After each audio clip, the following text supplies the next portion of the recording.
no reka baze mbabwire ibintu Christizo no yavuze yaneye mu mateke reka baze babaze ako mwanze muteka amatwi mwumve indirimbo iyi ndirimbo bayite deni mwanze mwumve no Christizo yavuze ariko se Christizo je kubaza ubanze usubize ese ni ikiragisiga bakita ngo bakita igihunyira element yarabaye igihunyira cyangwa ubu nayo ibintu burimo nimba ari ibyo uzenye urabeho jewe narakubwiye ujye urimba ibintu byumvikana urangije urarimba ngo noneho cyacu nacyo gihita kiguruka ndashaka kuvuga ngo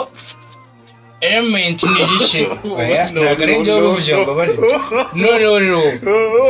n'abaturage mwe bantu mukurikiye TikTok wanze mubaze Christizo ibintu yavuze yabikuye ku mutima cyangwa agiye kubigura muri butike bazicuruza no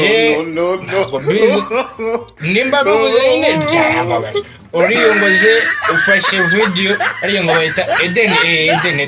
urangije igitangira ngo kiba kiragurutse ubwo element yaragurutse bazungiye element yaragurutse none akanuye ngo ndeba hano cyacenda habo none yo kora mona cyakiro none element yaragurutse Christizo isubideho nk'abantu mugiye byo vuze nimba ari ukuri murebe iyo video jewe nayamanitse element asigaye aguruka aho kubona Christizo agiye gute wabivuze ntabwo nasize nongera mbabwira ngo ewana amaniganya high peace mbibutse ngo feri ya mbere kwa DJ isi hehe mu mutara wowe hehe ugeze mu matimba gato cyane umanuka gatoya ahantu bita Akagezi ugahita uhasanga DJ isi none mbwira Christizo ewana shimi yanje ibintu wakoze waneye mu mateke ntakumpabaye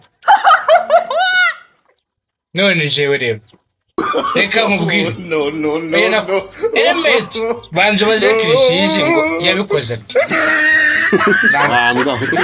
wanga we